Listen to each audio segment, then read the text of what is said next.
to episode number 90 of Raise the Banner podcast. We are officially at number 90, officially 10 episodes away from the big 100. We got a jam-packed schedule today. It is a little bit early of an episode, 4:30, coming here live because we have a 6 o'clock game for the Boston Red Sox tonight. 6:08. As they look, all right, you got to be technical over here. As they look to finish off the New York Yankees. Last night, the Boston Red Sox went into New York. Garrett Crochet shoved, as you see Benny Ballgame, dropper of foul balls, wearing the War Pig shirt. Garrett Crochet showed the hell up. Basically one bad pitch. I don't know where Ben is going right now. I don't know what happened. One lousy pitch to Volpe, but other than that, he was dominant the entire game. He shoved the entire way. Yoshida comes in, pitch hits, 2-run single. Bregman puts an insurance run in the top of the ninth. What were your thoughts, Ben? Game one, and what are your feelings here heading into game two? So game one was kind of everything we had hoped for. Typical postseason baseball, low scoring, pitching dominant. You saw what you got out of Crochet all year. Obviously his first ever postseason game. Workload was as high as it's ever been. So a little bit of uncertainty. Obviously, you know what you're going to get from Crochet if he brings his A game, but you just weren't sure because he had never done it before. And of course, first postseason game on the road, Yankee Stadium, notorious for being more hitter friendly than pitcher friendly. And he was everything you could have hoped for and more. From the get go, he never looked rattled. He was locked in. The Volpe home run, credit to him. Wasn't the greatest pitch, but obviously, Volpe stayed on it, hit it out to right. Supposedly, the only ballpark it was not a home run in would have been Fenway Park. I'm not sure I believe that because it projected distance was 387 and the right field in Fenway is 380. So I'm not sure how that equates to it not being a home run in Fenway, but I digress. And that never seemed to rattle him. He moved on. He shut him down the rest of the way. Again, could not have asked for a better start. If you had said, before the game that you were going to get 7 2/3 innings, I'd have to look at the final stat line. It was just the 1 earned run, 11 Ks, no walks. Yeah. If you had said that was going to be 7 2/3, I would, been like, okay, sweet, awesome. Probably meant the Red Sox won the game. Obviously they did. They had to score late to do it, but better late than never. So, super happy to see the Red Sox get that first one out of the way. Statistically speaking, if you take game one of these 3-game wildcard series, it bodes very, very well. I think of the 12 series, so prior to this year, and I know Cleveland forced game 3 about 20 minutes ago, but prior to this year, I think 4 times the game 1 loser won game 2 to force a game 3, but no game 1 loser has been able to complete the comeback yet. Obviously a small sample size. We're talking 12 series over the last 3 years. But stats are what they are, and we're doing the show today. We're not doing the show 10 years from now with a larger sample size. So, the stats favor the game 1 winner pretty heavily. And I felt, and I know I'd asked this of you, off the record, if game 1, outside of it being, statistically not in your favor to win the series, outside of that was game 1 a must win. I kind of felt like it was a little bit of a must win because you're not really sure what you're going to get from Brian Bayo. Yeah, he had a good year. He was really good, June, July, and August, but he had a rough September. I think he had a 5.40 ERA. His last start against the Yankees was okay. I think it was 5 innings, 2 earned. I don't know if he factored into the decision. I know the Red Sox did not win that game. not sure how he factored into the decision. So segueing into tonight, that's kind of where I'm at. Obviously we have the 1 game cushion, so you certainly want to finish it off tonight and not let it get to a game 3 because, as we know, the Red Sox do not have very good depth in the rotation. Giolito is probably, I don't know if it's confirmed, but in all likelihood is done for the year. He won't pitch again for us as he heads into free agency. So, it's a little scary to think that, if you force a game 3, obviously you have to win game 3, but what that means for the next series. So winning it tonight is huge. If they can get, 5 or 6 innings out of Bayo and have it be, a game that they're in offensively, that's all you can really ask for at this point. If they can get to the Yankee bullpen, we saw what happened when they did that last night.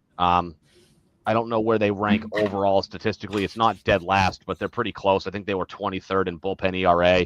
I think their best bullpen stat was like 19th or something on K rate.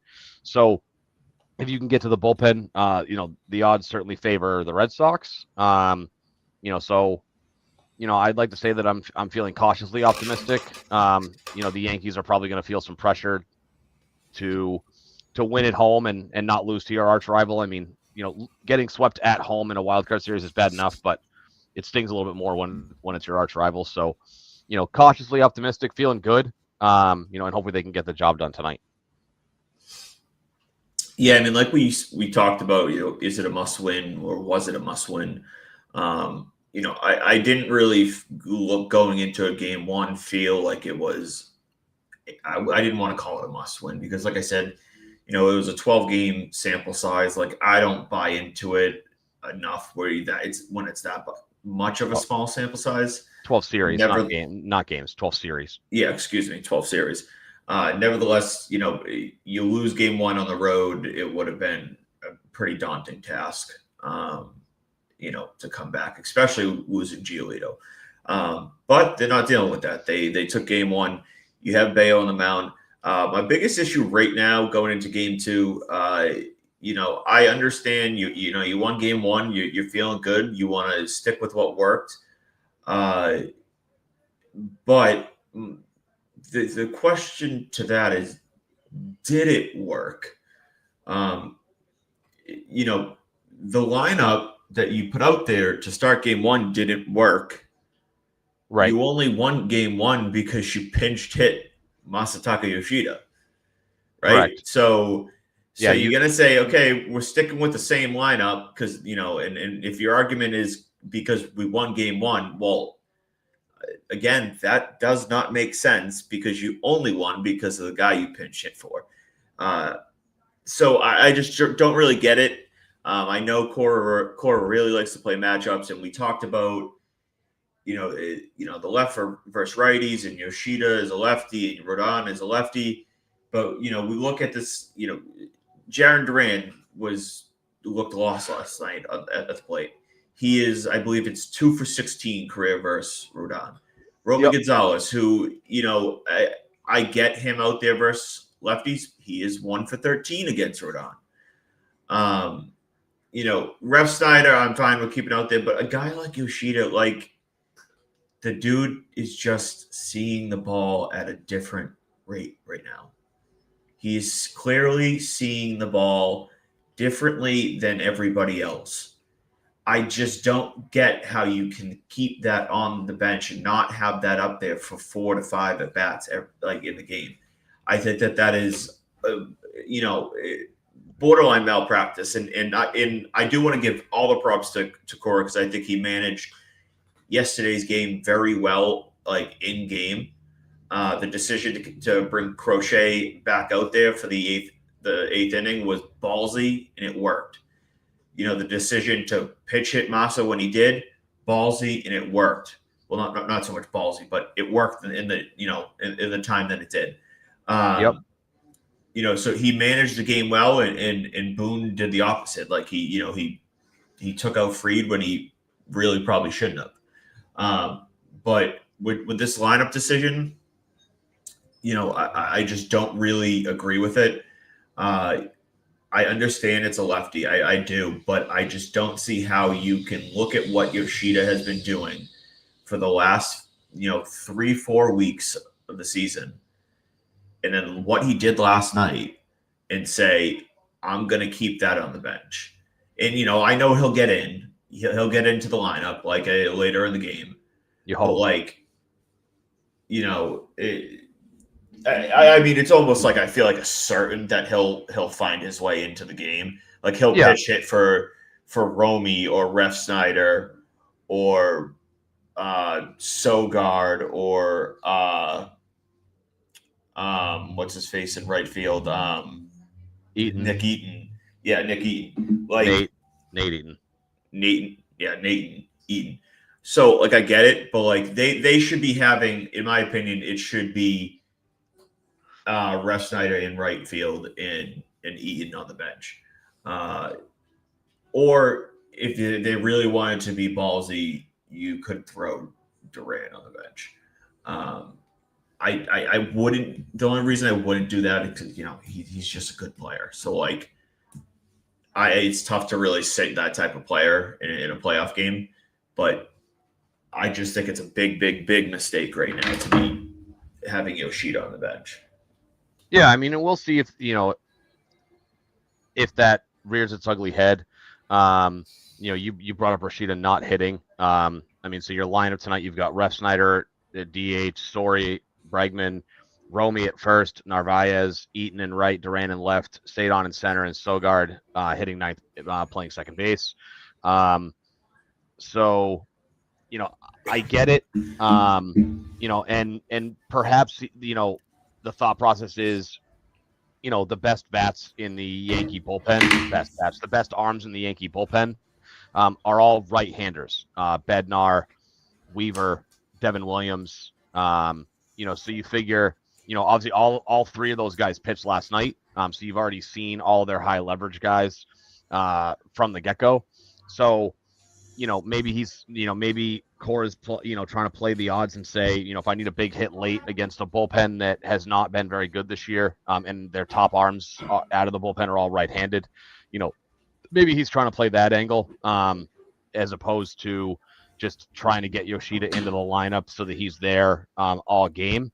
Not here. The good part of it is he can pick when Yoshida, takes that at bat. That's the upside of it. But, I'd rather him get 4 at bats in wherever that may be, in whatever situations they'll be, than picking 1 or 2 at bats later in the game. It's just, I don't know. It doesn't make a lot of sense. He is your I don't even want to say arguably, right now he is your best hitter. There's no one in this lineup that is hitting the ball better for them. You know what I mean? You could argue, Story, Bregman. Yeah, I get it. But if there's anybody in this lineup right now that I want to get a hit, do you have anybody that you're really that much more confident in? If you need a base hit in tonight's game, than Yoshida, it's tough to argue you would have more confidence than anybody but him. Yeah, I mean, maybe Story. I know he had a tough game 1. He couldn't hit Fried's off-speed stuff to save his life, but yeah, I mean, excuse me. I mean, Yoshida had a much better end of the season than he did in the beginning. So it clearly is Cora just wants to play the matchups, or somebody above Cora's head saying you need to play the matchups tonight.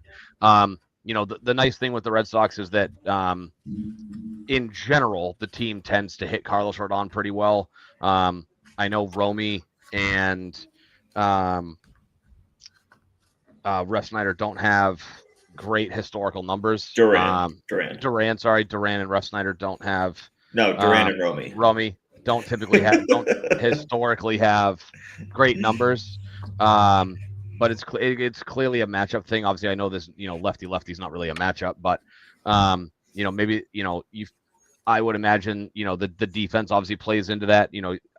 If Duran's not playing and you have Ref Snyder, Eaton, and Rafaela in the outfield, it's not as good. I would say if you put Ref Snyder in right, probably fine if you're going to not play Nate Eaton, and then you can put Yoshida at DH. Um, you know, clearly just wants to play the matchups. Hopefully it works out tonight, and Brian Bayo pitches really, really well. I know. So career versus the Yankees. Shout out Tyler Milliken for putting these stats out about an hour ago. So career versus the Yankees in 11 starts, he has a 2.35 ERA, 7.3 Ks per nine, 3 walks per nine, a 2.13 batting average against with just under a 52% ground ball rate. At Yankee Stadium tends to be where he shines. In 5 starts, 1.44 ERA, 2.80 FIP. The strikeout numbers are down, only 5 Ks per nine, 2 walks per nine. The batting average against is 196, and the ground ball rate is 50. So, he has performed well against the Yankees and has historically been better against the Yankees on the road than he has at Fenway. So hopefully you can get, 6 good innings and then hand it over to your bullpen. The nice thing, and I don't know if you saw the video on Nesson. I think I saw it this morning. I think it came out last night because they had asked Cora post game about something that had happened, between him and Crochet, I guess, during the pregame where there was something going on in the bullpen, and Alex Cora said something about like calling to the bullpen to have guys come down to the dugout. And Garrett Crochet was like, "Oh, well, you're only going to need to make one phone call tonight because I plan on handing the ball to Chapman." So, you love to see that. But the nice part is that, while it was, heart racingly stressful in the 9th inning last night, Chapman's probably the only guy who's not. I'm getting text from you. Take Chapman out. Base hit number 3 later. Take Chapman out. Yeah. And so I was talking to a buddy of mine, Justin, about this earlier today about like how if it could have been done differently, what would have made some sense.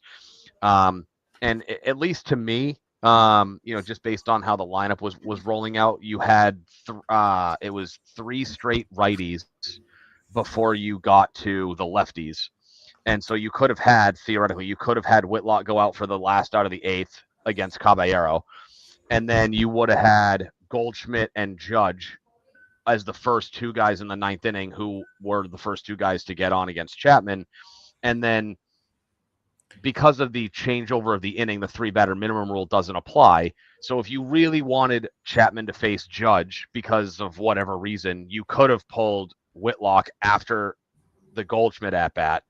So they would have brought in Brennan Rice to face if Whitlock came in, probably. Why? He doesn't play third base, does he? I maybe not, but they would have probably brought him in that scenario where they're down one run.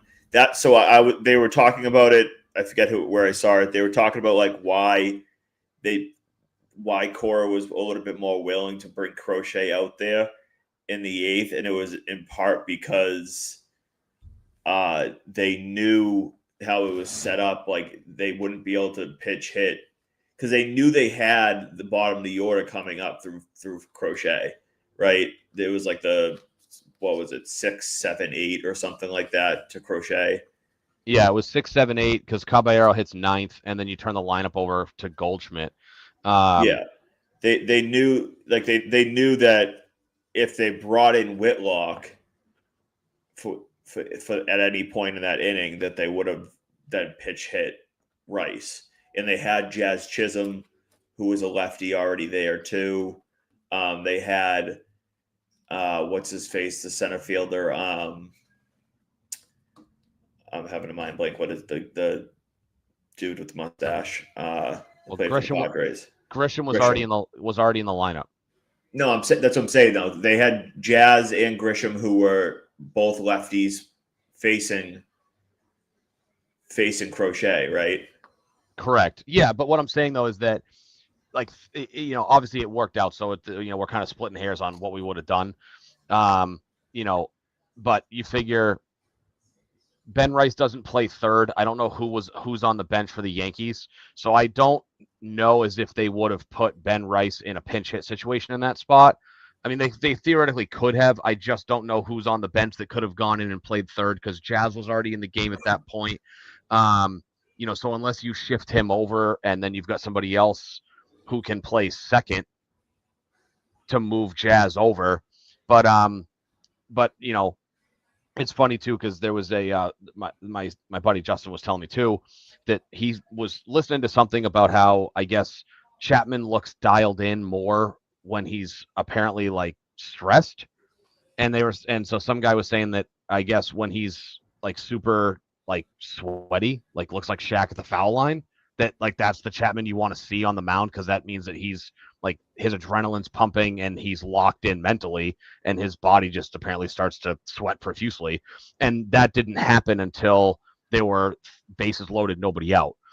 I don't know how much you paid attention to this part of it, but early on, right, like the last start of the eighth and then the early part of the ninth inning when they loaded the bases, his fastball velocity wasn't where it normally was. He was like 97, 98. And then once things started to ramp up and he locked it down, he was 100, 101, 102. And so, I could have envisioned a scenario where Whitlock came in, but, to kind of bring this back, the nice thing is that Chapman's probably the only guy who's not available tonight. I'd have to look at the box score. I don't. What? They would have had, I think, Ryan McMahon to be able to come in for Rice after Cabanero to play third. Okay. So, again, I'm just bringing up the box score. I just want to bring up the box score from last night. I would imagine that Chapman's not available. Let me just see. I think they'll preferably try to avoid him, but yeah, he went an inning and a third and threw 24 pitches, which is one thing that you have to remember. I have to remember is that both Goldschmidt and Judge singled on like the first or second pitch of their at bat. And so, well, yeah, he threw 24 pitches. The vast majority of them were because the first three guys got on with singles, like after he'd only thrown like 8 pitches. So again, yeah, probably not available, having gone an inning and a third with 24 pitches. But again, the nice thing is that literally everybody else is available. You'll have you would want Whitlock for the end. You've got Slayton, you've got Wilson, you've got they have Weissert in the bullpen. I really hope that they just like chain him to a pole somewhere and don't let him see the light of day. But he's obviously out there.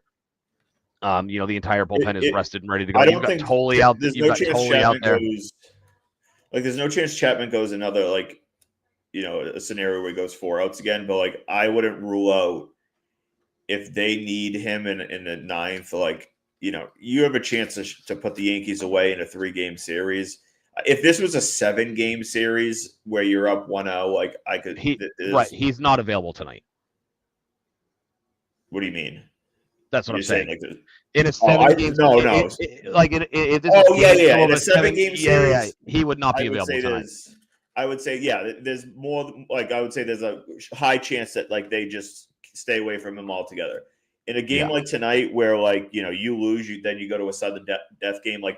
If they feel they need to go to him, they're gonna go to him as long as he obviously feels like he can go. I don't think they're gonna go and say he pitched last night. We should really stay away from him because we don't want to overuse him. Like this is the playoffs. We gotta put dig deep and do what it takes to win. Because obviously, also if you win tonight, you then will have at least another day's rest, maybe 2 days rest before the next series. I don't know exactly when the next series would start. It starts Saturday, no matter what. Yeah, so there you go. You would have Thursday and Friday off if to go and rest no matter what. And so they would have a big clean slate again. So Chapman is definitely not off limits tonight. But again, it's a scenario where if they're up 5-2 heading into the ninth, right? He should probably maybe get try to run Whitlock out there. Whitlock Yeah, out there. yeah. I mean, even still, like I would say in a one-run game, and you haven't used Whitlock yet, I would still probably go to Whitlock, and just make sure that Chapman's ready to go in case you run into a scenario where you need Maybe. whether the It the matchup also works. depends on maybe the matchups and stuff. Like if you're going up there and you're facing like a core of righties where you're facing Goldschmidt and Judge and stuff like that, like you may be a little bit more willing to go with the Whitlock too, versus if you're facing like a Ben Rice and a Bellinger. I'd have to see exactly how that lineup is for tonight. Obviously, by the end of the game, it will probably be screwed up anyways. But Yeah, yeah, I mean Grisham's a lefty, Judge righty, Bellinger lefty, lefty, righty, lefty. Yeah, I mean, so it's a little mixed up anyways. But if they absolutely have to go to Chapman, he's available. They'll prefer to stay away from him if they can, but they're not going to sit there and say like, yeah, he's off limits. This is obviously let's put the team away and let's advance, but this is also the New York Yankees. Like, yeah, let's shove it down their throat. yeah. So I don't know if you saw. Did you see the Yankee lineup for tonight? Yeah, it's Grisham, Judge. So that's what I was pulling up on ESPN. Yeah. So historically speaking, if you want to talk about so the biggest sample size, Aaron Judge has 21 career at bats against Brian Bayo. He has an 0.95 average. Bellinger 4 for 10. The middle of the lineup's all right. Like I said, Bellinger's 4 for 10, Rice 3 of 11, Stanton 2 for 10, but of those 8 times he didn't get a hit, he struck out 7 of them. Typical Giancarlo Stanton. Chisholm's pretty decent. The bottom of the lineup, Wells and McMahon, not super great, but Volpe's had some good success against him, so kind of hit or miss. Ref Snyder in the leadoff spot for the Sox tonight makes sense. He's got a 353 career average on Carlos Rodon. So I was trying to find if I could find a quick link to Aaron Judge career versus Garrett Whitlock. I didn't find a quick one there. So, I could probably pull it up. Give me a minute. But so there was I was just reading. Apparently, Story was very sick last night. Yes, as was Bregman. Apparently, guys were sick, throwing up, which makes the win, I guess, all that more impressive. Would explain certain things. I mean, Trevor Story looked lost last night. He couldn't hit Max Fried's curveball. Granted, Max Fried he was very on last night. And just to kind of bring it back, you had talked about Max Fried getting pulled, and I thought about this. I talked to some people about it, some friends, and I go back and forth on. I mean, obviously, in hindsight, it was the wrong decision, but I can at least understand the thought process of why Aaron Boone might have gone to the bullpen. I don't agree with the decision. I think I still would have ridden Max Fried, but he was at 101, 102 pitches, so he was near his limit 98. anyway. You sure about that? Yeah, it was 98 pitches. Okay. So anyway, right around 100 pitches. And he had started to show signs of like kinks in the armor, so to speak. Early on in the game, he didn't throw hardly any 4-seam fastballs. He was cutter, changeup, curve. I don't know if he throws a sweeper, if it's considered a curve. At this point, I still don't even know what a sweeper is, but whatever. I digress. But you figure. Oh, and for the record, Max Fried threw 102 pitches, so you can suck that.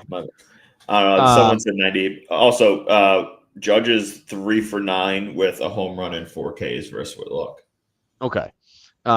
So Fried, again, he had looked pretty good for most of the game, but at that point, I feel Boone probably looked at it and said he looked a little bit tired, because I don't know how much you paid attention to Max Fried pitching, but his off-speed stuff to righties was devastating. Guys couldn't lay off the changeup on the outer part of the plate. Start on the corner, work its way off. and he started to lose that control. He started, you could tell, front side starts to open up a little bit. So his off speed, obviously, that means your off speed stuff's going to start leaking, away from a righty into a lefty, which is traditionally a sign of being tired. When you start to get lazy with your front half. So, I can understand why. Looking at him and being like, okay, like he doesn't look right. Um, but at the same time, right, like the other side of this coin is, it's not like Aaron Boone has the bullpen that most other teams have, right? It's not like he was taking the ball from Max Fried and handing it to an elite bullpen arm. If he had that option, say Luke Weaver was the, best holds guy in the league, high strikeout rate, didn't give up a ton of hits type of guy, and the Red Sox just happened to get to him. Well, okay, well then you just tip your cap to the Red Sox. But he handed the ball to a bullpen that I think, like, I don't know what the overall statistic was, but they were like 23rd in bullpen ERA. And so it's not like you're handing it to guys who are dominant shutdown arms.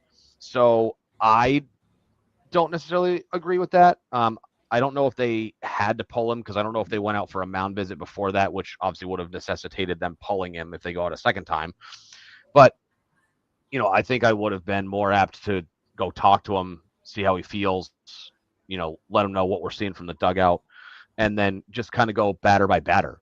Because at that point, they're up by 1, and you've got the bottom of the order coming up. And so, well, Yoshida pinch hit, and I think he became the leadoff hitter. So, but the top of the lineup hadn't really done much of anything. I probably would have stayed with Max Fried, and then you just take it hitter by hitter and go from there. But, we made the right decisions, pushed all the right buttons. Aaron Boone did not. I will say I was surprised to see Garrett Crochet go off for the 8th inning. I wasn't feeling super comfortable about that. I think he only threw 6 or 7 pitches in the 7th, which enabled him to go back out there for the 8th. So, good on them, and hopefully they can push the right buttons again tonight. Yeah, I mean, there's. I'm looking forward to tonight. I don't know what to expect really. Part of me thinks it could be another duel. Part of me thinks that it could be like a back and forth game where both bullpens are kind of having to be used pretty early, where both Bayo and Rodon are out by the 5th inning type of thing. I'm not really sure where I feel and where things line up, but I do see it kind of being like one end of the spectrum or the other type of thing. My gut feeling is that we're going to see like a 6-5 game, where you know what I mean, like something like that, where Bayo goes maybe 5 innings, 3 runs type of thing. Rodon goes 5 innings, 4 runs. Both bullpens let up a little bit. Maybe Sox ideally prevail in the end.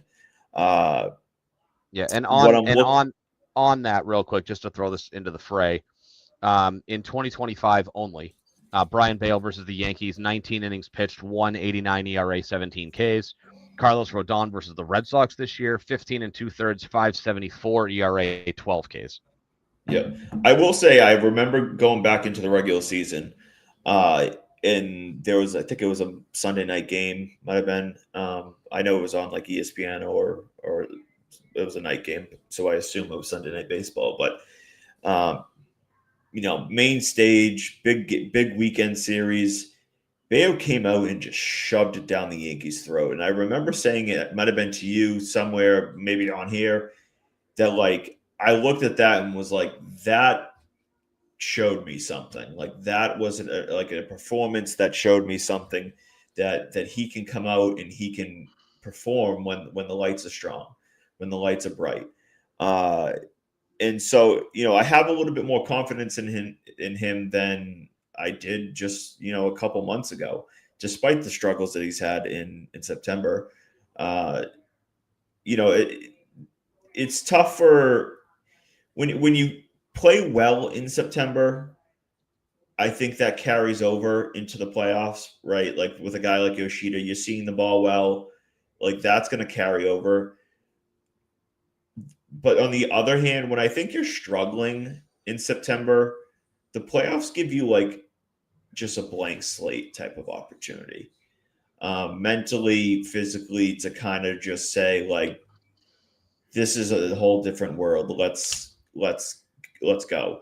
Now I don't know if that actually works, and statistically, like if that works, but like I feel like it might.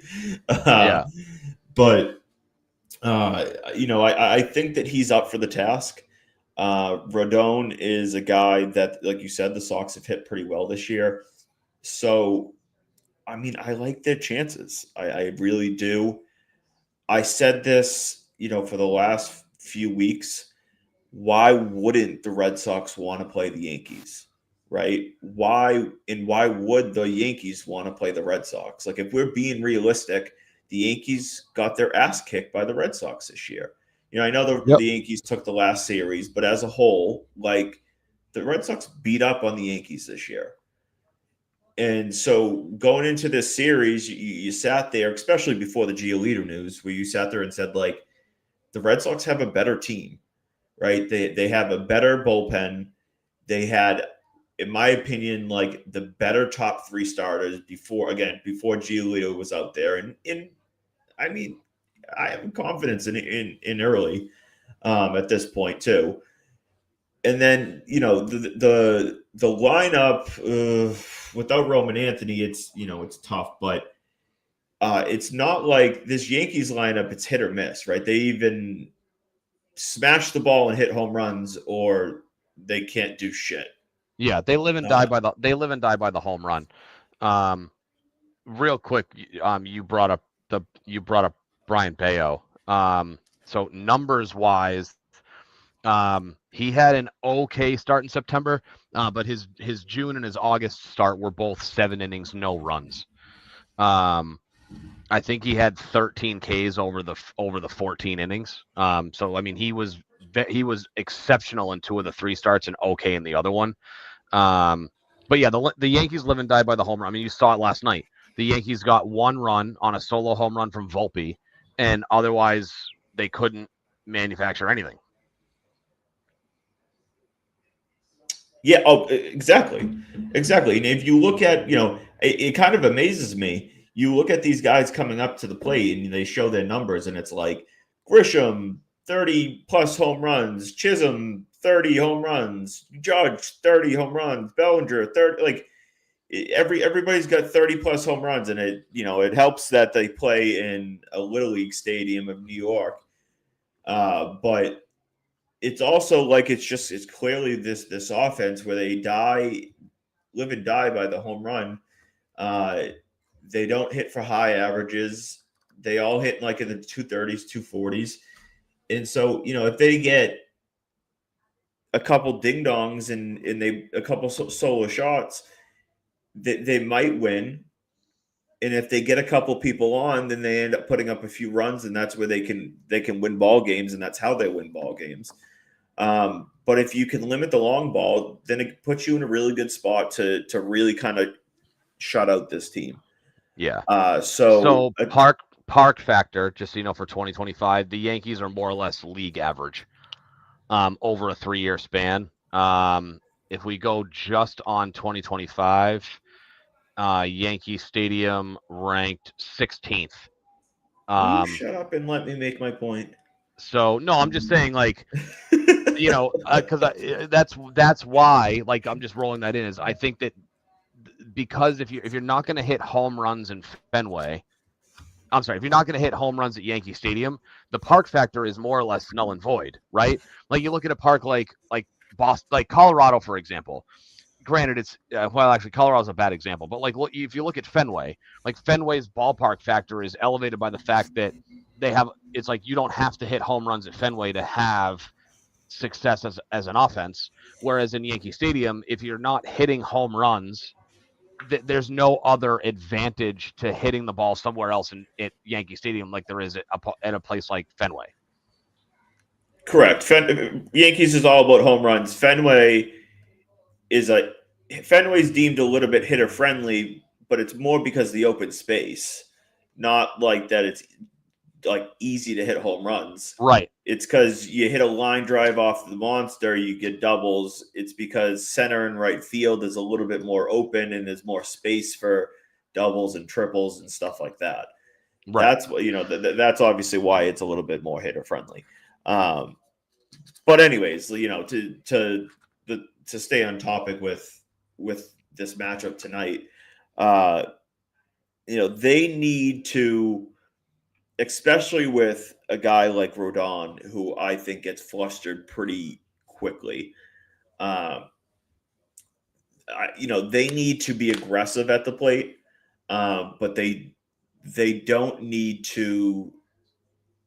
And they kind of, I felt like they kind of did this a little bit at Fried last night. The first couple of innings, they come up, they feel like they were just hacking away.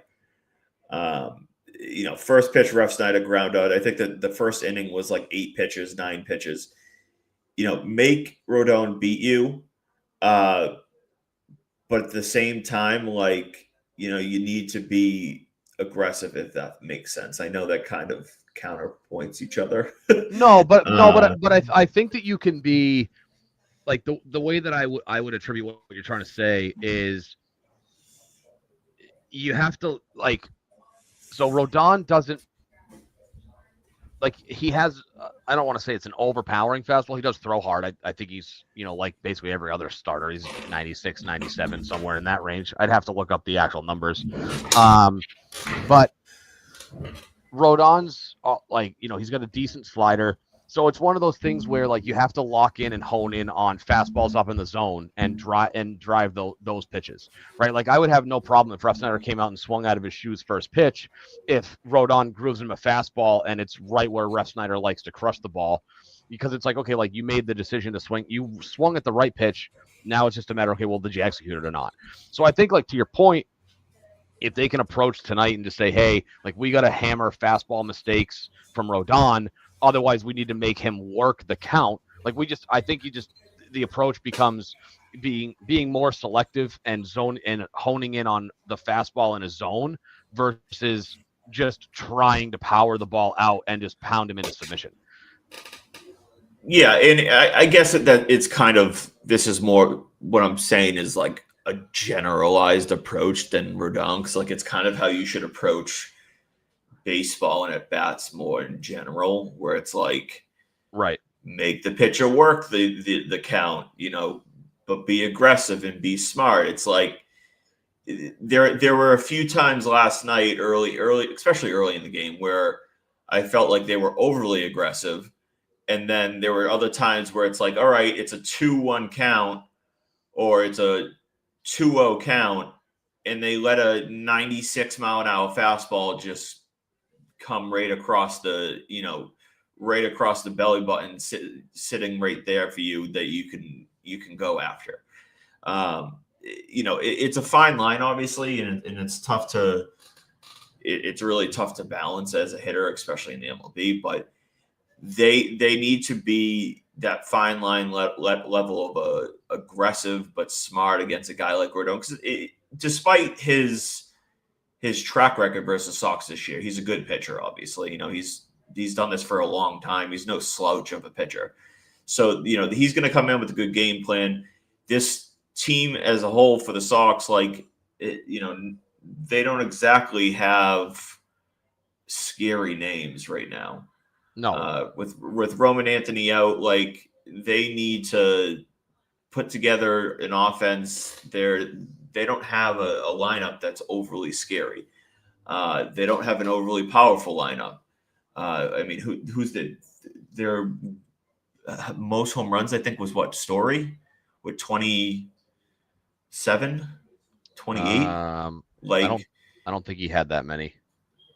Something like that. And it was either Story or Abreu.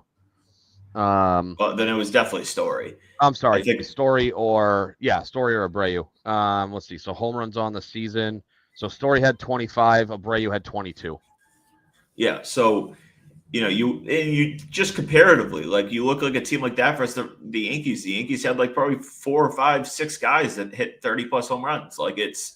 They're just completely different ball clubs in terms of how they score runs, and how they approach the game, and so it's like, all right, well, you got to be smart at the plate and you got to manufacture runs. And that's why I'm a little frustrated by why Yoshida's not out there, because it's like, all right, well, like this is a guy that like is doing what you try to do as a ball club to a T right now. Yeah. Smart at bats, hitting the ball well, putting the ball in play. He's doing everything you're kind of looking for. But what's your final prediction here? Are they taking it home tonight? Score prediction? Yeah, so I'm going to take Sox 6-4. I think you're going to get Bayo. Like, you're going to get a better version of Bayo than what you got in September. He tends to pitch really, really well at Yankee Stadium. So I'm going to go Bayo, 6 innings, 2 earned. I'll give him 4 or 5 Ks. He'll battle, turn it over to the bullpen. And I think the Red Sox, the bullpen shuts it down without Chapman tonight. They get the extra day's rest. And then, we head off north of the border to Toronto, where in all likelihood, Connolly Early will make his postseason debut in Game 1 in the Rogers Center. All right. Hold on one sec. I'll go 5-3. Okay. 5-3. I think that Bayo comes out. It's a good put out number. Yeah, I think Bayo comes out as well, and I think he's going to pitch a solid game. Maybe 5 innings. He'll battle. I think the Yankees are going to work him. 5 innings where he, again, like I said, he's gonna battle, and the bullpen is going to have to fight against a team that puts up a good battle as well. And then the Sox are going to put up the 5 runs. I think they're going to hit Rodon pretty well. I think Rodon will end up going, 5 or 6 innings, but they'll tack on. I think they'll chip away. It's not going to be like they're going to throw up 5 runs in an inning or 4 runs in an inning. I think it's going to be, they put up one run in the second, or 2 runs in the third, and then 1 run here. It'll be a chip away thing. And by the end of the game, by the end of the 5th or 6th inning, he's out of there. And then they put up 1 or 2 more in the bullpen, and whether it's Whitlock or Chapman, they're able to put the game away. I'm very interested to see who they put in before Chapman or Whitlock. I know you talked about like Weissert or like that, to tying them to a chain and not letting them in, but I don't know who they're going to be, who their 7th inning guy will be. It'll be very interesting to see how they approach it. But we might get the matchup of all matchups of one great mustache versus another, with Peyton Tolley and Trent Grisham. You think they have that confidence in Tolley? I mean, think about it, right? So let's just assume Chapman's not available. You have Whitlock. After Whitlock, who is, like, without a doubt, a trustworthy arm in that pen? Like, no questions asked. You'd throw him out there and not even think twice about it. I mean, I think they trust Weissert before Tolley. Holy, doubt. He has like a sub. In the end, he has like a sub 3 ERA or like a sub 3.1 ERA or something like that with the Sox this year. I hope Garrett Weissert never throws a single pitch in this postseason. I mean, I think in the end they trust him more than a guy like Peyton Tolley. Tolley's he's been way too inconsistent for them to go to in that type of spot. I mean, so here's the thing, right? You want to talk righty lefty matchups. Peyton Tolley out of the bullpen throws 99 to 100, not 96, 97. He's got the breaking ball. I'm not saying I would definitely go to Tolley, but it wouldn't surprise me at all if you see the mustache rumbling out of the outfield bullpen. I think they probably trust Slayton a decent amount. I don't know how much they trust Kyle Harrison. That's a See, I don't know if I see. I think Kyle Harrison's down the list of guys you'd see, only because theoretically, if the Red Sox lose tonight and win tomorrow, Kyle Harrison is probably your game one starter against Toronto. So I don't know, like, unless you want to throw him for like no more than 10 or 20 pitches, like, I don't know how you would want him to be available. Because again, Early would have to go tomorrow, and it's not enough rest to bring Crochet back for game one. He'd only be on 3 days rest. You'd almost have to start Harrison game one. I don't hate the idea, but he'd have to be on a very limited pitch count, no pun intended. Yeah. I mean, yeah, I get. They could go Zach Kelly, who I like. I don't know how much you trust him. He's pitched, I think, decent lately, if I'm not mistaken, over the last few weeks. Without looking at his splits over the last few weeks, my guess it would go. After Whitlock, it's probably, whether you like it or not, it's Weissert and Slayton. And then after that, yeah, I would say it's like, for me, it's Slayton after Whitlock. If you look at, Greg Weissert closed out the year pretty well. He his last bad outing, if you want to call it that, would be the A's. His A's appearance back in mid-September, an inning and a third of an inning, 2 hits, a run. He took the loss and was credited with a blown save. So I guess I'm just a little disappointed because he's the reason why Connolly Early doesn't have 2 wins. Yeah, fair enough. All right, that's going to wrap it up. I want to do a little bit of Pats, but I guess we're not going to have time to do that. So, all right, that's going to do it for this week. Hopefully, when we're back, there will be a game set against the Blue Jays. Yes. And the Patriots blew out the Panthers. That was a nice comeback. They got Buffalo this weekend. They're gonna get trounced, stumped, everything, all the things. They are gonna lose so bad on Sunday. Yeah, the nice thing. So just the look ahead. In all likelihood. So if the Red Sox get past the Yankees. When the Red Sox get past the Yankees, you have game 1 on Saturday, game 2 Sunday, then the travel day, and then games 3, 4, and 5 at Fenway would be Tuesday, Wednesday. Actually, it would be Tuesday, Wednesday. I'm sorry, games 3 and 4. It's a 5-game series. My mistake. Games 3 and 4 Tuesday, Wednesday.